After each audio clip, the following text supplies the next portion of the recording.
Celle que vous me demandez le plus, comment être un meilleur fighter. Si cette vidéo vous plaît, vous n'hésitez pas, vous pouvez vous abonner, mettre un commentaire et liker la vidéo, ça aide énormément. Et si ce genre de vidéo vous plaît, je ferai sûrement une autre vidéo, cette fois-ci en tant que fragger, qui est légèrement différent. Aujourd'hui dans cette vidéo, je vais vous montrer les 5 meilleures techniques pour s'améliorer en fight. Et restez bien jusqu'à la fin parce que la dernière technique, c'est une des erreurs les plus fréquentes que je vois quand je regarde les fights des abonnés. Sur ce, si vous êtes prêts, que vous êtes abonné, que vous avez activé la cloche, on est parti.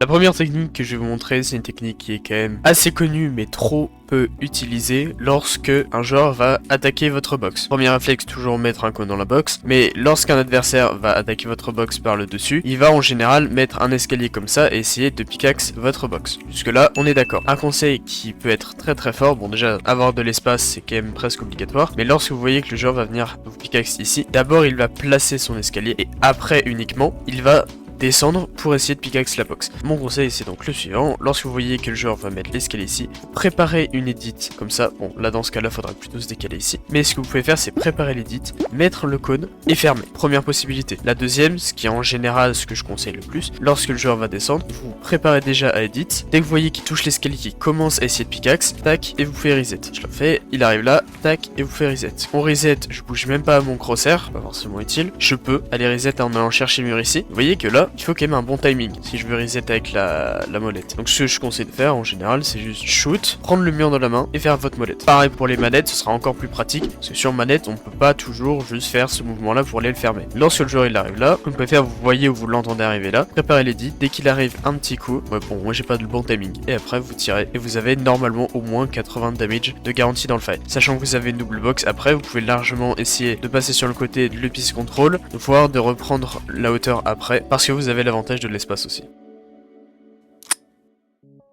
La deuxième strat, c'est cette fois-ci si vous êtes en attaque. On voit qu'il y a un joueur qui est box ici et c'est le joueur que vous voulez attaquer. Comment est-ce qu'on essaie d'y aller déjà? C'est sur des box en diagonale. La priorité numéro 1, c'est box en diagonale. Pourquoi? Parce que ça vous laisse énormément d'espace. Si les deux joueurs ici piquent, vous pourrez voir le joueur, mais lui ne pourra absolument pas vous voir. Pourquoi? Parce que vous avez la décale. Mais donc vous pourrez le voir et le shoot, et lui tout ce qu'il verra c'est un mur qu'il shoot. Donc déjà, premier truc, c'est se mettre en diagonale. Deuxième possibilité, c'est lorsque vous allez monter. Bon déjà, en créatif je le fais pas, mais en réel game vous devez absolument penser que vous n'êtes pas seul dans la game, donc on se cover sur les côtés et du back. Et lorsque vous venez faire ça, toujours un peu mieux, comme ça il peut pas forcément vous bloquer ici. Vous pouvez faire ça comme ça, bon ça demande énormément de build, mais au minimum la double edit, ici l'escalier potentiel c'est toujours un peu mieux. Pas grave si vous n'avez pas l'escalier, mais la double edit est presque obligatoire. Lorsque vous allez pickaxe le mur, c'est un coup par un. Bon moi j'arrive pas, mais c'est vraiment un coup par un, et après vous remettez le shotgun à chaque fois. Et lorsque vous reprenez l'edit comme ça, c'est tentant en général de faire cette edit là, mais là vous êtes complètement ouvert et le joueur peut facilement vous mettre une très grosse balle. Qu'est-ce qu'on préfère faire? En général on préfère une edit comme ça où vous êtes toujours un petit peu cover. Si vous êtes là que le joueur est sur le ping bleu par exemple, vous voyez très bien, vous pouvez toujours lui mettre une tête, sauf que lui il vous voit quand même globalement assez mal à cause de ça. Il doit lui se décaler et donc s'ouvrir encore plus à vous. Donc c'est une balle qui est quand même plutôt facile à mettre, mais ce que je veux bien insister c'est box en diagonale, et si on le retake on évite les edits full open comme celle-ci et on préfère des edits plutôt comme ça, se décaler un petit peu et après aller shoot. On peut même prendre une edit comme ça, mais c'est toujours pas très conseillé. En général je préfère quand même les edits bien ouvertes. On reste un petit peu aligné avec le mur pour être un petit peu plus cover et on peut shoot ici.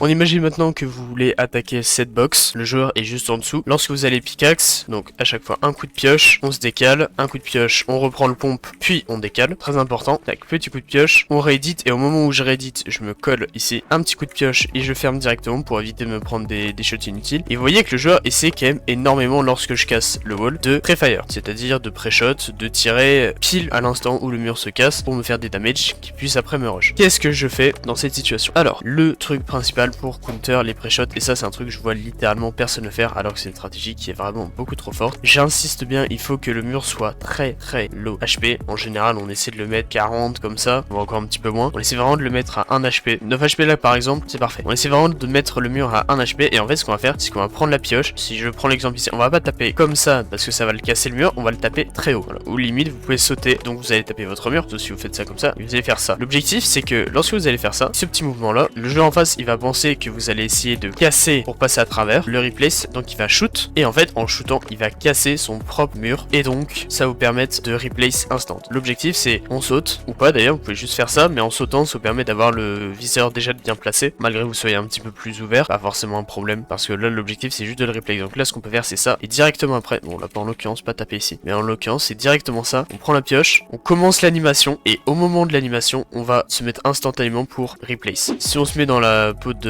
l'adversaire, du coup il va voir quelqu'un qui pioche, il va tenter de shoot pour pré-shot, et du coup vous allez instantanément reprendre. Premier effet de surprise, il va pas s'y attendre, et après vous de votre côté vous pouvez edit ici, et vous avez un kill plutôt facile, ou du moins pas mal de damage. Et après on peut aller piste contrôle sur les côtés, et continuer le fight normalement.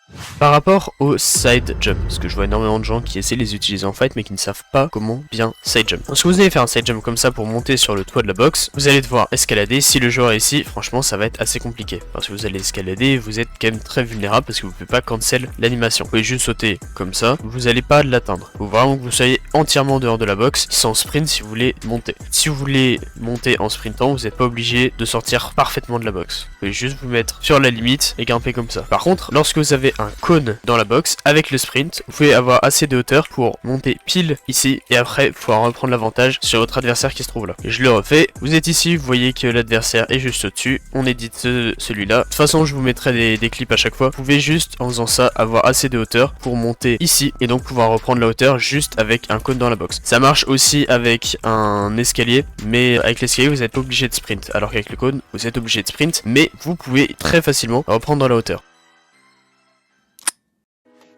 Enfin, la dernière astuce que je vais vous montrer, c'est par rapport au blueprint, c'est-à-dire le petit schéma que vous voyez dans ma main. Pourquoi est-ce que c'est important? Parce que si je veux edit ce mur-là, je dois être pile à 5 mètres pour pouvoir l'édit. Je dois être ici. Si je suis derrière ça, je ne peux pas l'édit. Par contre, si j'ai le schéma en main, vous voyez que je peux l'édit d'un tout petit peu plus loin. Je peux l'édit d'ici, alors que tout à l'heure j'avais uniquement ça. Et le blueprint ça peut être très utile pour edit des murs d'un petit peu plus loin. Si je vais uniquement à gauche, vous voyez que là sans le blueprint je peux pas edit, alors qu'avec le blueprint là je peux. Deuxième chose, lorsque vous êtes dans votre box et vous voulez edit par exemple ce mur là, donc vous avez votre box classique, vous voulez edit, si vous prenez le schéma ça va vous faire edit le mur en bois qui est collé, alors que vous voyez les PV du mur en face, mais ça va vous faire edit celui-là. Donc qu'est-ce qu'on fait? On met un cône ou un escalier dans la box, faut être surélevé en gros, et là maintenant vous allez pouvoir edit le mur qui est là-bas. Pareil, vous avez quand même besoin du schéma si vous voulez l'édit parce qu'il y a plus d'une box de distance. S'il n'y avait pas ce mur là et que j'étais pile sur la limite, j'aurais pas besoin, mais là vu que je suis à plus de 5 mètres de distance, j'ai absolument besoin du blueprint et donc me surélever ça me permet d'édit